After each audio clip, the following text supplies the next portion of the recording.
Hello दोस्तों, आज हम सीक्रेट मैरिज जुनूनी मोहब्बत का 7वां भाग लेके आए हैं। अगर आप हमारे चैनल पर पहली बार आए हैं तो चैनल को सब्सक्राइब करें ताकि कहानी के आगे के एपिसोड पब्लिश होते ही आपको नोटिफिकेशन मिल जाए। लगभग आधे घंटे बाद शिवांश की गाड़ी सूर्यवंशी महल पहुंची। गार्ड ने दरवाजा खोला तो शिवांश अपने रौबीले अवतार में गाड़ी से बाहर आया और अंदर की तरफ बढ़ गया। अंदर हॉल में उसके माँ, पापा और दादी बैठे थे। शिवांश ने तीनों के पैर छुए कर आशीर्वाद लिया और वहीं उनके पास बैठ गया।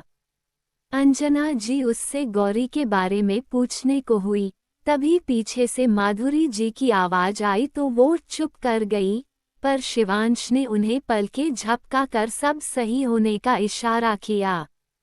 बुआ सा हॉल में आई महिमा भी उनके साथ ही थी, जिसकी नजरें शिवांश पर ही थी। शिवांश ने आदर से अपनी बुआ सा के पैर छुए और बोला, कैसी है आप बुआ सा? माधुरी जी बोली, हम ठीक है कुंवर, अब आपको देख लिया तो और भी ठीक हो गए। माधुरी जी भी वहीं बैठ गई और महिमा वहीं साइड में उनके पास खड़ी हो गई। उसके नजरें शिवांश पर ही थी, पर शिवांश ने उसकी तरफ एक बार भी नहीं देखा। वो एक सिंगल सोफे पर पैर चढ़ाकर किसी राजा की तरह बैठ गया। महिमा तो एकटक उसे ही देखे जा रही थी और उसकी पर्सनैलिटी से प्रभावित हो रही थी।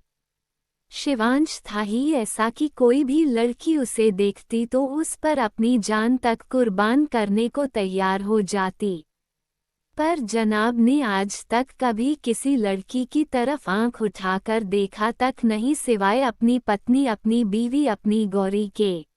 महिमा ने अपनी काकी सा को कुछ इशारा किया तो उन्होंने पलकें झपका दी और शिवांश को देखकर बोली, कुंवर सा, यह महिमा है हमारी देवरानी की बेटी। आप तो जानते ही होंगे, आखिर बचपन में आप दोनों साथ ही तो खेलते थे जब हम सूर्यवंशी महल आते थे। आपको कितना पसंद था महिमा के साथ खेलना, और यह भी सिर्फ आपके लिए यहाँ आती थी। ये बोल वो मुस्कुराते हुए शिवांश को देखने लगी, वहीं महिमा भी शर्माते हुए शिवांश को देख रही थी। शिवांश को पता था कि उसकी बुआ सा क्या करने की कोशिश कर रही है, पर उसने महिमा पर कोई ध्यान नहीं दिया और बोला, वो बचपन था बुआ सा जो बीत गया, और अब हम सब बड़े हो गए हैं और हमारी आदतें और पसंद नापसंद भी बदल चुकी है। उसकी बात सुनकर बुआ सा कुछ भी नहीं बोल पाई। वहीं महिमा का भी मुंह उतर गया। शिवांश ने उन पर कोई ध्यान नहीं दिया और अपने बाबा सा की तरफ देखकर बोला, अब हम चलते हैं, हमें ऑफिस में बहुत काम है, आज हमारी एक जरूरी मीटिंग है। उसकी बात सुनकर बुआ सा जल्दी से बोली, पर कुंवर नाश्ता तो करते जाए। शिवांश उन्हें मना करने ही वाला था, पर उसकी मां ने उसे इशारा किया। शिवांश की मुट्ठियां कस गई, पर उसने खुद को शांत किया और हाँ में गर्दन हिलाकर बोला, हम अभी फ्रेश होकर आते हैं। ये बोल वो ऊपर अपने रूम की तरफ बढ़ गया, बाकी सब डाइनिंग टेबल की तरफ चले गए। कुछ देर बाद शिवांश भी आकर अपनी चेयर पर बैठ गया जो उसके बाबा सा के पास थी। अंजना जी सबको नाश्ता सर्व कर रही थी। महिमा भी उनके पास ही खड़ी थी। तभी माधुरी जी ने शिवांश की तरफ देखा और बोली, कुंवर, हमें लगता है अब आपको शादी कर लेनी चाहिए। कुछ समय बचा है आपका राज्य अभिषेक होने में, उससे पहले जरूरी है कि आपकी शादी हो जाए, ताकि इस राज्य को हुकुम सा के साथ साथ उनकी हुकुमरानी सा भी मिल जाए। शिवांश ने कुछ नहीं कहा, बस चुपचाप अपना नाश्ता करता रहा, पर वो और उसका परिवार सब समझ रहा था। तभी माधुरी जी फिर बोली, हमने आपके लिए एक लड़की पसंद की है जो हमारी जाति की और हमारे स्टेटस की है, और इस परिवार के साथ साथ हुकुमरानी सा की जिम्मेदारियां निभा सके, इन सब की काबिलियत है उनमें। इसलिए हम चाहते हैं कि अब जल्द से जल्द आप उनसे शादी कर ले। माधुरी जी की बात सुनकर महिमा शर्माने लगी। वहीं शिवांश का परिवार माधुरी जी की बात सुनकर परेशान हो रहा था। अब वो लोग माधुरी जी को कैसे बताए कि उनके कुंवर सा की शादी तो पहले ही हो चुकी है, पर ये बात अभी वो लोग माधुरी जी को नहीं बताना चाहते थे, क्योंकि उनके असली इरादे क्या हैं और वो क्या चाहती है ये वो लोग अच्छी तरह से जानते हैं। प्रदीप जी ने शिवांश की तरफ देखा जो चुपचाप अपना नाश्ता कर रहा था, पर उसके हाथों की मुट्ठी कसी हुई थी जिसे देख साफ पता चल रहा था कि वो गुस्से में है, पर अपने गुस्से को शांत करने की कोशिश कर रहा है। ये देख प्रदीप जी परेशान हो गए कि कहीं गुस्से में शिवांश कुछ गलत ना कर दे या कुछ गलत ना बोल दे। पर शिवांश ने अपने गुस्से को शांत किया और अपनी बुआ सा की तरफ देख शांति और आदर से बोला, आप फिक्र मत कीजिए बुआ सा, जब हमें लगेगा कि अब हमें शादी कर लेनी चाहिए तब हम शादी कर लेंगे, और इस परिवार को उनकी बहू और इस राज्य को उनकी हुक्मरानी सा जरूर मिलेगी, जो सबको बिल्कुल प्यार से और अपनेपन से आपस में बांध कर रखेगी, ना कि कोई ऐसी लड़की जो सिर्फ अच्छाई का दिखावा करें। ये बोल उसे सुबह की बात याद आने लगी। फ्लैशबैक, जब वो फार्म हाउस से सूर्यवंशी महल आ रहा था तो गाड़ी में उसने मयंक से बात करने के लिए उसे फ़ोन किया था। मयंक ने फ़ोन रिसीव किया। वो दोनों बात कर रहे थे जब मयंक अपने सामने से आती महिमा से टकरा गया था। महिमा बोली, तुम देखकर नहीं चल सकते? मयंक बोला, सॉरी वो मेरा ध्यान नहीं था। महिमा बोली, तुम यहाँ क्या कर रहे हो? इस महल के अंदर क्या कर रहे हो? उसकी बात सुनकर मयंक उसे असमंजस से देखने लगा और बोला, यहाँ क्या कर रहा हूँ मतलब? शायद आप भूल रही हैं मैं इसी महल में रहता हूँ। उसकी बात सुनकर महिमा उसे उंगली दिखाते हुए बोली, तुम बस शिवांश के असिस्टेंट हो, उसके लिए काम करते हो, उससे ज़्यादा कुछ नहीं। तो जितना जल्दी हो सके अपना बोरिया बिस्तर यहाँ से उठाओ और दफ़ा हो जाओ, इससे पहले कि शिवांश तुम्हें इस घर से खुद बाहर निकाल दे। उसकी बात सुनकर मयंक ने अपने हाथों को सीने पर फोल्ड किया और उसे देखते हुए बोला, और आपको ऐसा क्यों लगता है कि शिवांश मुझे यहाँ से बाहर निकाल देगा? उसकी बात सुनकर महिमा घमंड से मुस्कुराए और बोली, शिवांश नहीं, तुम्हें मैं इस महल से बाहर निकालूंगी क्योंकि बहुत जल्द मेरी और शिवांश की शादी होने वाली है और मैं शिवांश की पत्नी इस महल की मालकिन और हुक्मरानी सा बनने वाली हूँ। फिर इस महल में सिर्फ मेरा हुक्म चलेगा। ये बोल वो घूरते हुए मयंक को देखने लगी। वहीं मयंक उसे ऐसे देख रहा था जैसे किसी बेवकूफ़ को देख रहा हो। अचानक उसके चेहरे पर एक कातिल मुस्कान आ गई और वो मुस्कराते हुए महिमा को देख बोला, सपने देखना अच्छी बात है पर जो सपने औकात के बाहर हो वो कभी नहीं देखने चाहिए। ये बोल वो मुस्कुराते हुए वहां से चला गया। वहीं महिमा भी अपने पैर पटकते हुए वहां से चली गई, पर उसे यह नहीं पता था कि जो भी बातें उसने मयंक से कही वो शिवांश ने भी सुनी क्योंकि फ़ोन चालू था। माधुरी जी की आवाज़ से शिवांश अपने ख्यालों से बाहर आया और उन्हें देखने लगा जो बोल रही थी, कुंवर हम चाहते हैं आपकी और महिमा की शादी हो जाए। वैसे भी आप दोनों एक दूसरे को जानते हो और दोनों परिवार भी बराबरी के हैं, और महिमा से सुंदर, संस्कारी और सुलझी हुई लड़की आपको कहीं नहीं मिलेगी। ये बोल उन्होंने मुस्कुराते हुए महिमा की तरफ देखा जो शिवांश को देखते हुए शर्मा रही थी।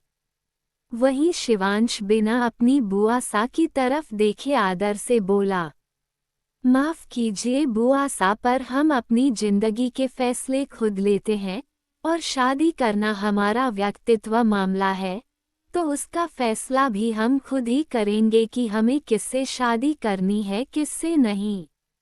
आपको फिक्र करने की जरूरत नहीं।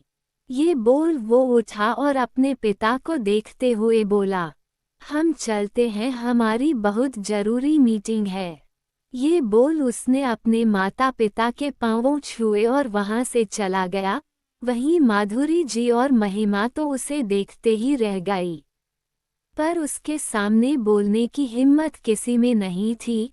माधुरी जी ने प्रदीप जी की तरफ देखा और बोली, यह क्या भाई सा, आपने तो कहा था कि आप कुंवर सा से बात करेंगे, पर वो तो महिमा से शादी के लिए मना कर चले गए।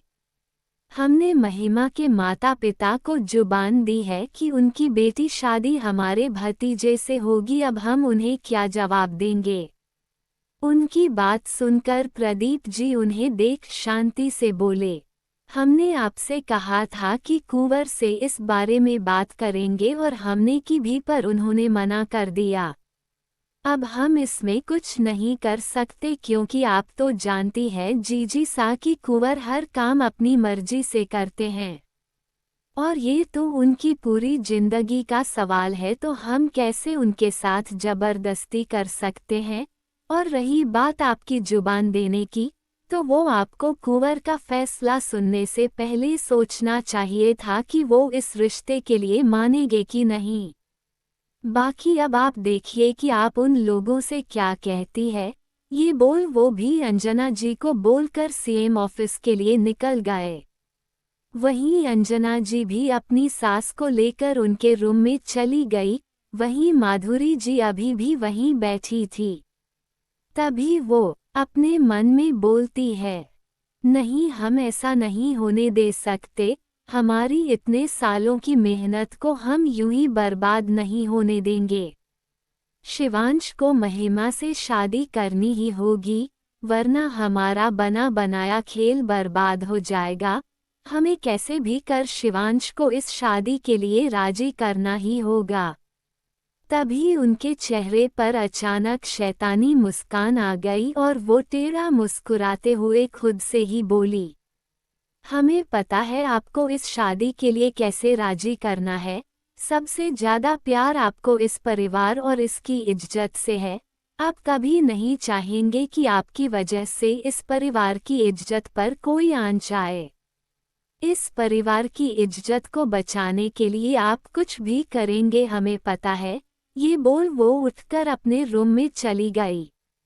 वहीं किसी का भी ध्यान महिमा पर नहीं गया, जो वहां से गायब थी। शिवांश महल से बाहर आया और अपनी गाड़ी की तरफ बढ़ने लगा।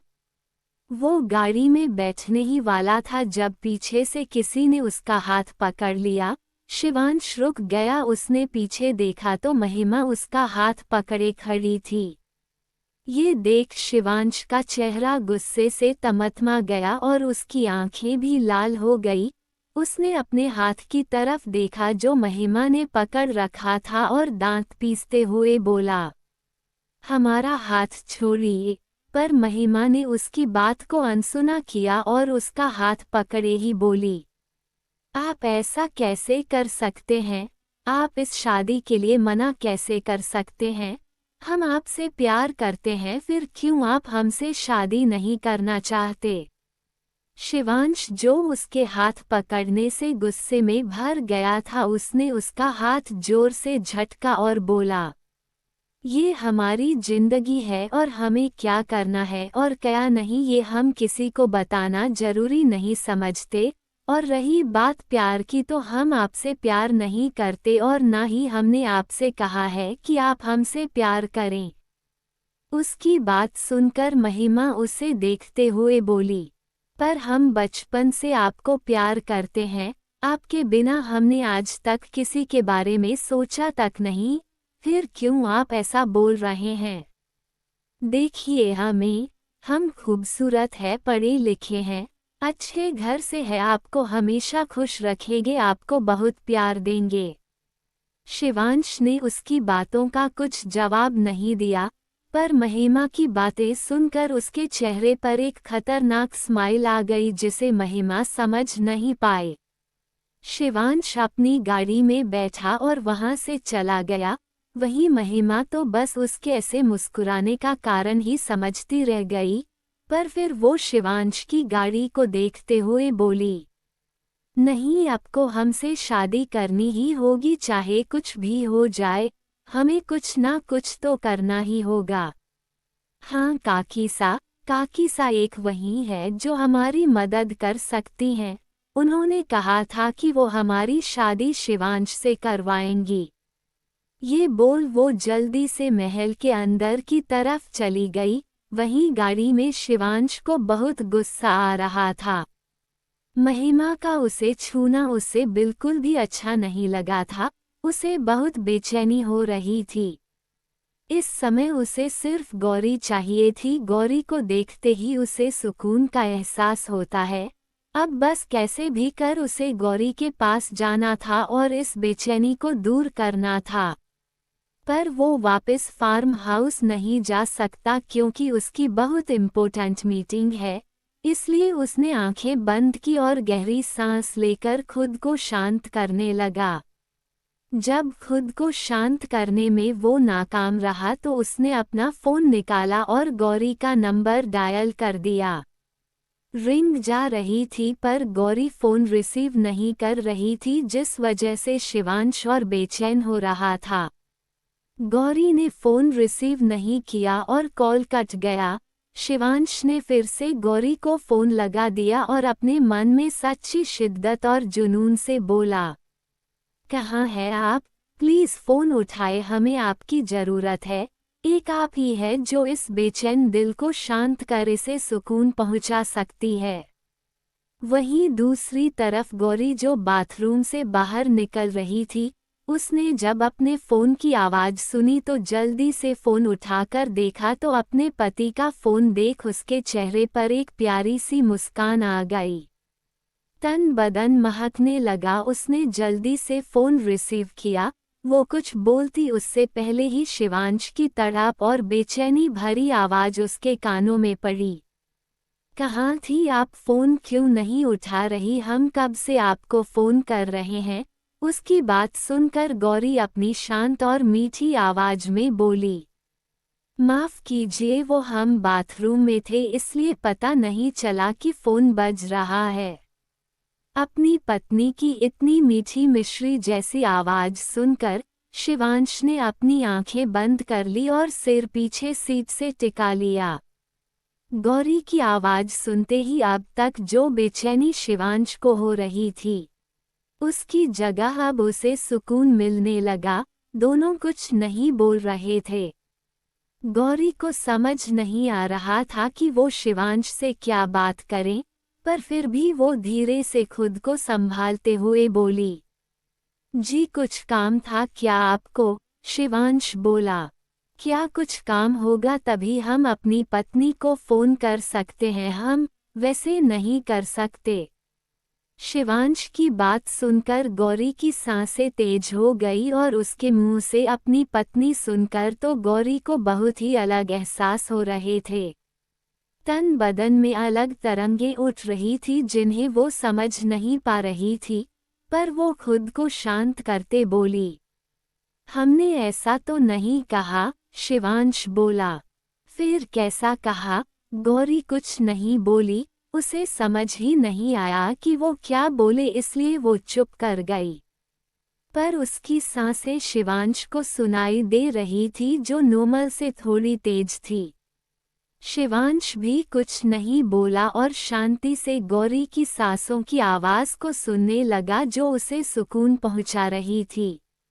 जब काफ़ी देर तक गौरी कुछ बोली नहीं तो शिवांश अपनी आवाज़ में शिद्दत और तड़प लिए बोला, कुछ बोलिए ना, आप कुछ बोल क्यों नहीं रही? उसकी बात सुनकर गौरी धीमी आवाज़ में बोली, हम क्या बोले? तभी शिवांश बोला, कुछ भी, बस बोलती रहिए, हमसे बातें कीजिए, हमें अपनी मिश्री की मिश्री जैसी मीठी आवाज़ सुननी है।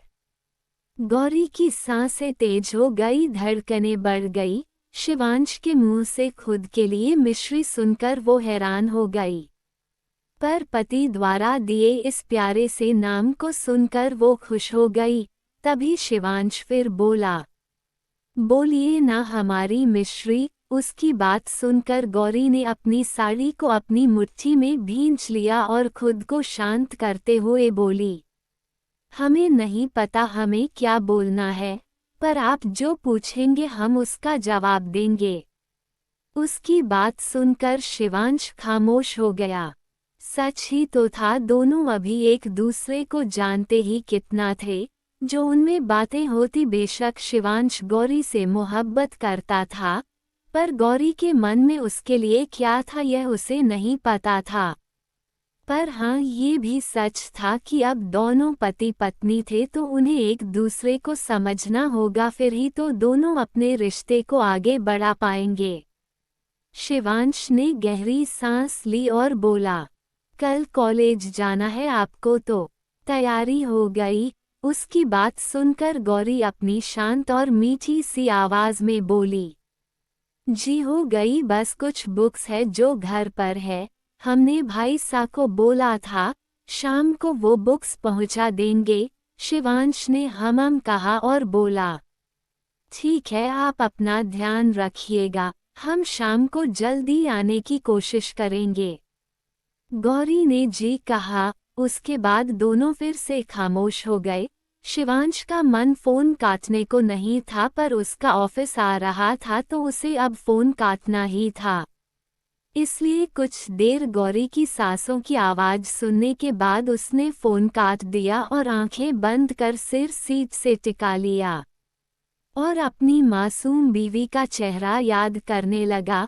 कुछ देर बाद उनकी गाड़ी एक बड़ी सी बिल्डिंग के आगे रुकी तो शिवांश ने गहरी सांस लेकर खुद को शांत किया और उतरकर अंदर अपने ऑफिस में चला गया। वहीं दूसरी ओर गौरी ने अपने फोन की तरफ देखा जो कट गया था। ये देख वो उदास हो गई क्योंकि उसे अपने पति से और बातें करनी थी।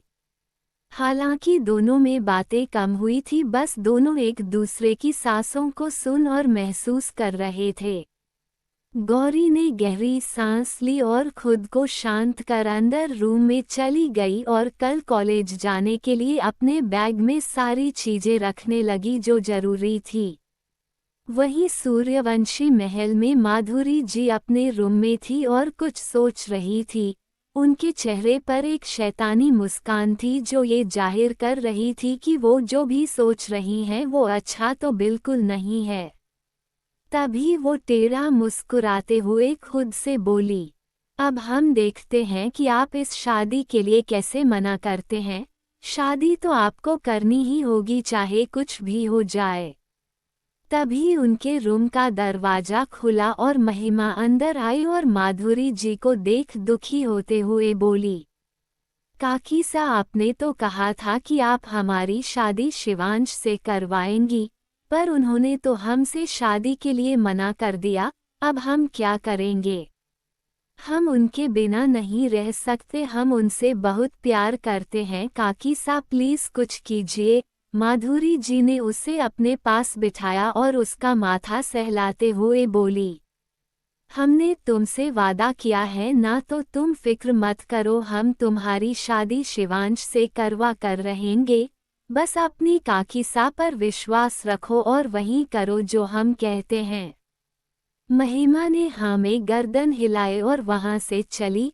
उसे जाते देख माधुरी जी टेढ़ा मुस्कुराए और बोली, तुमसे काम कैसे निकलवाना है ये हमें अच्छे से पता है, बस एक बार तुम्हारी शादी शिवांश से हो जाए फिर हम वो सब कर पाएंगे जो हमने सोच रखा है। सबको लगता है कि जो बात यह इतने सालों से सबसे छुपा रहे हैं वो किसी को पता नहीं चलेगा, पर हमारा नाम भी माधुरी है, सारे राज जान लेते। पर पहले हमें उसे ढूंढना होगा और अपनी तरफ करना होगा। ये बोल उन्होंने किसी को फोन किया और उसे कुछ समझाने लगी। अब ये कौन सा राज था कि बात माधुरी जी कर रही है, ये तो आगे पता चलेगा। वहीं ऑफिस में शिवांश अपनी बड़ी सी चेयर पर बैठा हुआ था, उसकी उंगलियां स्पीड से कीबोर्ड पर भाग रही थी। वहीं उसके सामने खड़ा मयंक उसे उसका शेड्यूल बता रहा था। शिवांश ने पूरा शेड्यूल सुना और बस हमम कहा। मयंक वहीं खड़ा होकर उसके कुछ कहने का इंतजार करने लगा। शिवांश ने अपना काम रोका और मयंक की तरफ देखकर बोला, कल से गौरी अपने कॉलेज जाएगी तो उनकी सिक्योरिटी का पूरा इंतजाम हो जाना चाहिए।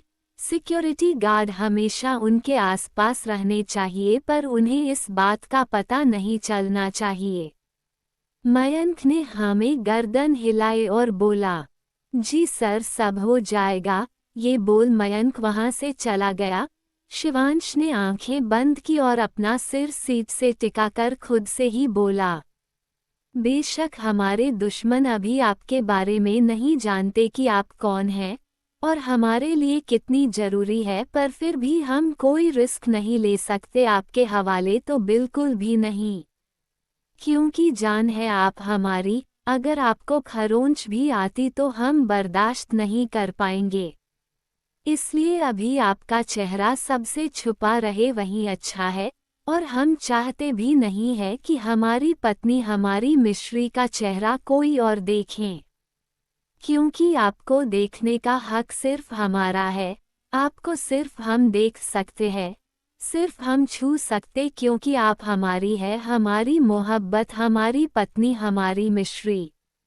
ये बोल वो गौरी को याद करने लगा। इस समय शिवांश के चेहरे पर शिद्दत एक दीवानगी दिखाई दे रही थी, जो सिर्फ गौरी उसकी मिश्री के लिए थी। आगे जाकर ये दीवानगी क्या रूप लेती है देखते हैं। शिवांश का पूरा दिन ऐसे ही निकल गया। आज उसकी बैक टू बैक 3-4 मीटिंग्स थी जिसे उसे ही अटेंड करना था, इसलिए उसे टाइम ही नहीं मिला कि वो वापस अपनी गौरी, अपनी मिश्री को कॉल कर उनसे बात कर सके। हाँ, पर मन ही मन वो उसे याद करता रहा। वहीं फार्म हाउस में गौरी ने पूरी तैयारी कर ली थी।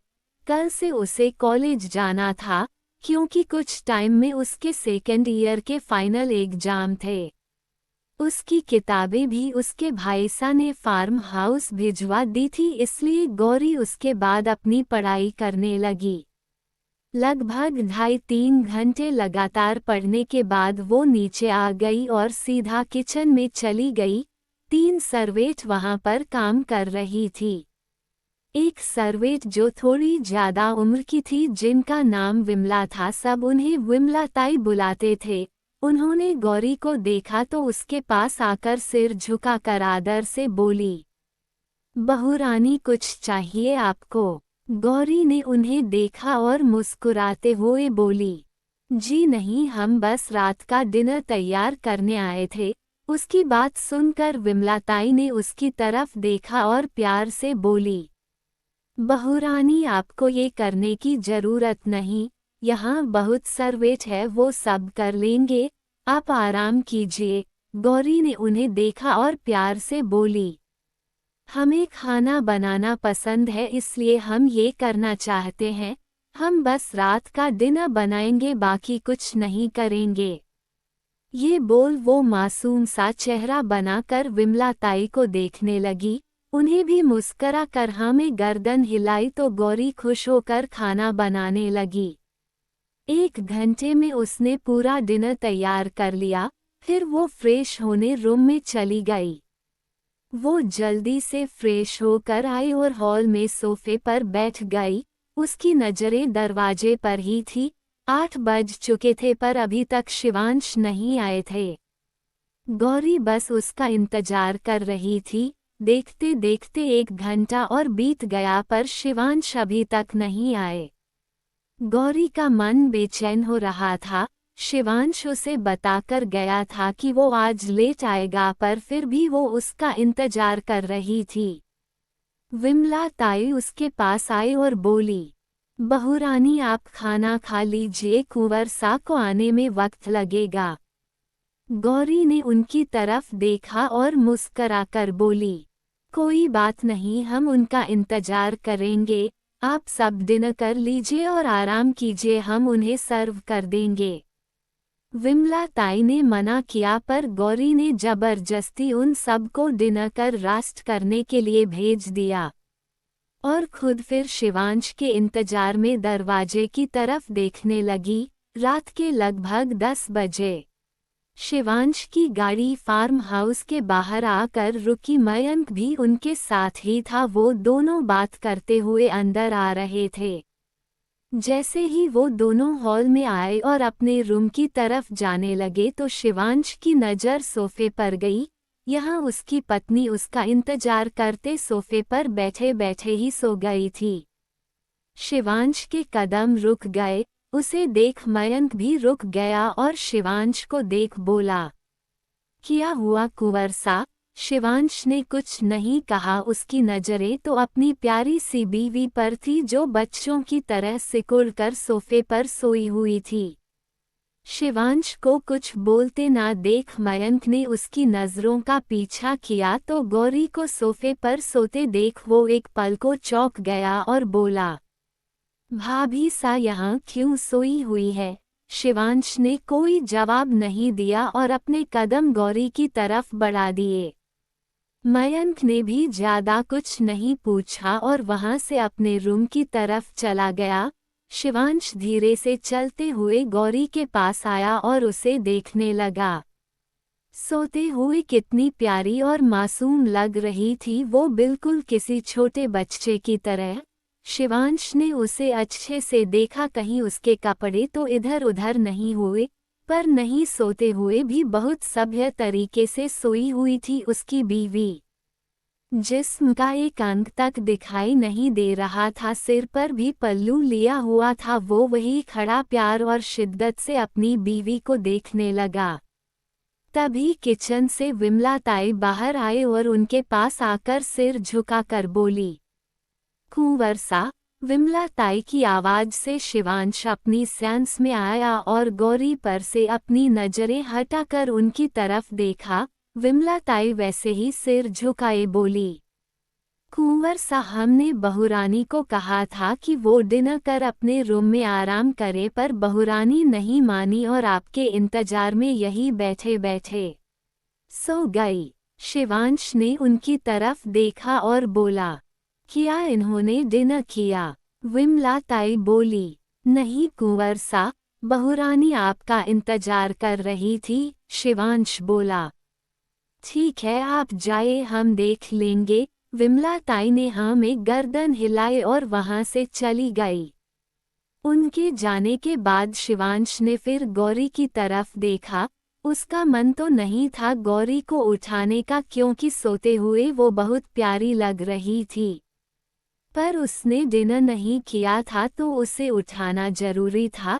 इसलिए शिवांश ने अपना उठाया पर फिर पीछे खींच लिए और अपने मन में बोला, क्या हम इन्हें छू लें?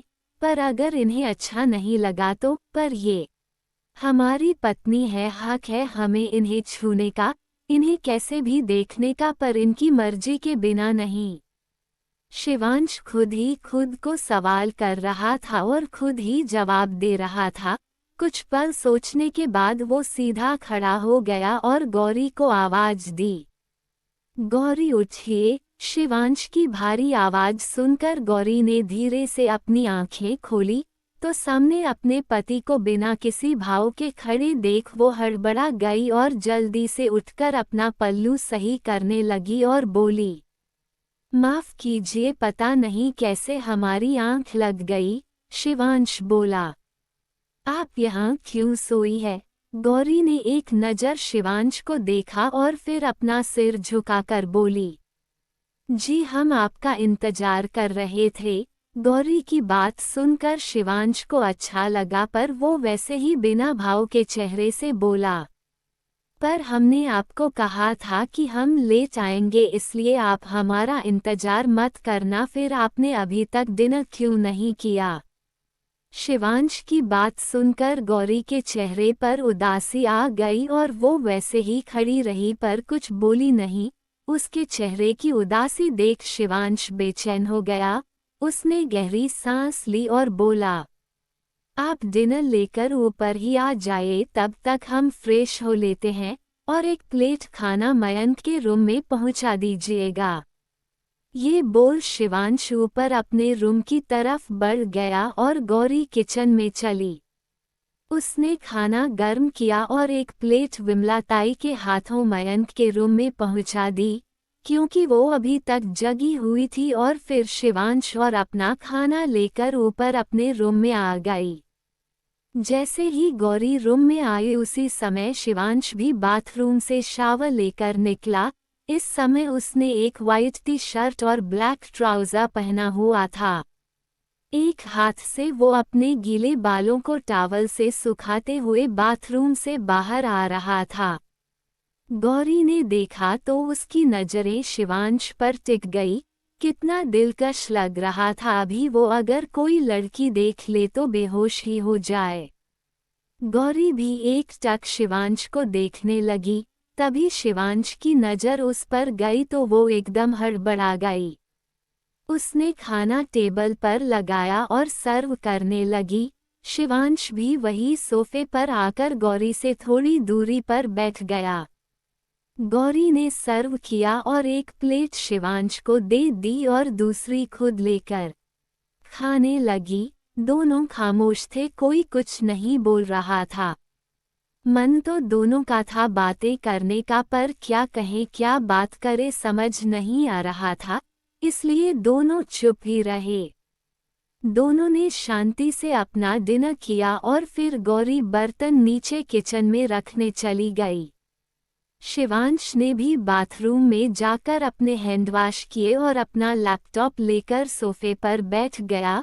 कुछ टाइम बाद गौरी आई और शिवांश को एक नज़र देख बाथरूम में चली गई।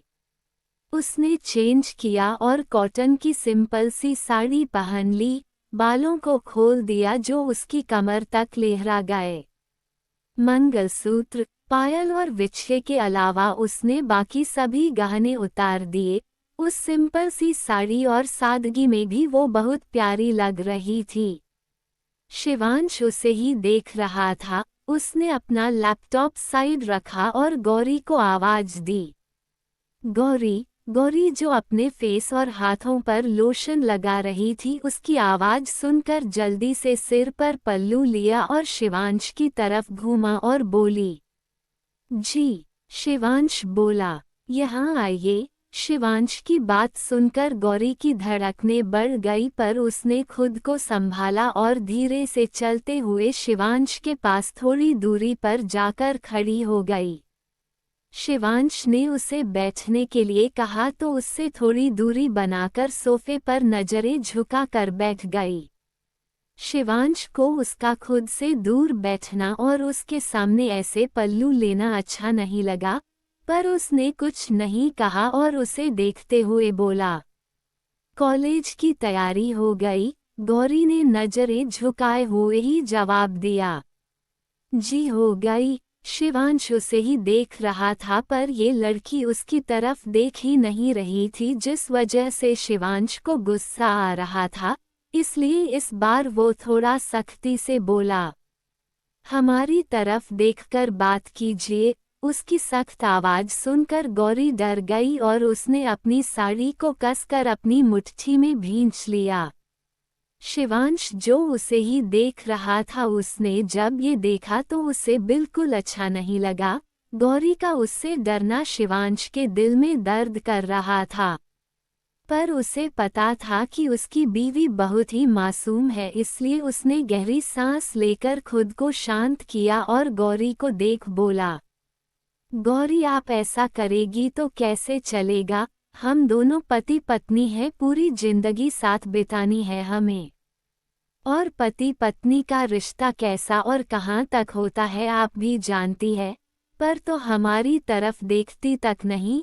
क्या आपको डर लगता है हमसे, या फिर हम पसंद नहीं आपको? उसकी बात सुनकर गौरी जल्दी से बोली, नहीं जी ऐसा नहीं है। शिवांश बोला, तो फिर कैसा है? आप ही बताएं, हम क्या करें? हम आपको जानना चाहते हैं, आपको पहचानना चाहते हैं, पर तो हमें मौका ही नहीं दे रही। शिवांश की बातें सुनकर गौरी को लगा जैसे उसने उसे हट कर दिया। उसने अपनी पलकें उठाकर शिवांश की तरफ देखा और बोली, ऐसा नहीं है कि आप हमें पसंद नहीं, और न ही हम आपसे डर रहे हैं। हमें बस समझ नहीं आ रहा कि हम क्या बात करें आपसे।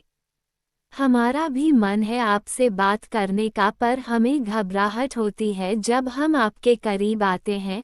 उसकी बात सुनकर उसका भोलापन देखकर शिवांश मुस्कुरा दिया। वो गौरी के थोड़ा और करीब होकर बैठ गया और उसकी आंखों में देखते हुए बोला, तो हम आपको पसंद है। उसकी बात सुनकर गौरी ने जल्दी से अपनी नजरें झुका ली और इधर उधर देखने लगी। उसने जल्दी में बोल तो दिया था, पर अब उसे घबराहट हो रही थी। शिवांश ने जब उसे घबराते देखा तो धीरे से उसका हाथ पकड़ लिया और बोला, घबराए मत, हम पति हैं आपके और अपने पति को पसंद करना कुछ गलत तो नहीं। गौरी ने कुछ नहीं कहा। शिवांश की करीबी और उसके हाथ पकड़ने से गौरी की सांसें तेज होने लगी, धड़कने बेतहाशा भागने लगी, तन बदन में अलग ही एहसास पैदा होने लगे। मन अपने सयाजी के और करीब जाने का होने लगा, एक बेचैनी सी होने लगी। वो जल्दी से सोफे से उठकर खड़ी हो गई, पर आगे नहीं बढ़ पाई क्योंकि उसका हाथ अभी भी शिवांश ने पकड़ रखा था। शिवांश जो उसके एहसासों को अच्छी तरह समझ रहा था, क्योंकि उसके मन में भी कुछ ऐसे ही एहसास थे, पर गौरी की इजाजत के बिना वो ऐसा कुछ नहीं करना चाहता था। पर उसके एहसास उस पर हावी हो रहे थे, इसलिए वो बेचैनी और तड़प भरी आवाज में गौरी को देख बोला, प्लीज मत जाए, हमारे पास रहिए। वादा करते हैं आपकी मर्जी के बिना कुछ नहीं करेंगे। बस आपके पास कुछ समय बैठना चाहते हैं, आपसे बातें करना चाहते हैं और कुछ नहीं। गौरी ने कुछ नहीं कहा, बस खुद को संभालते हुए नजरें झुकाए वापस शिवांश के पास सोफे पर बैठ गई। शिवांश ने भी कुछ नहीं कहा, बस उसका हाथ पकड़कर बैठा रहा। कुछ देर दोनों ऐसे ही खामोशी से बैठे रहे। उस खामोशी को तोड़ते हुए शिवांश बोला, कल आप कॉलेज जा रही है, वहाँ अपना ध्यान रखना, किसी भी फालतू इंसान के साथ कोई भी बात मत करना। अगर कुछ भी परेशानी हो सबसे पहले हमें फ़ोन करना। अगर हमसे बात ना हो तो आप माँ सा या पापा को भी फ़ोन कर सकती हैं। गौरी बस जी कहा।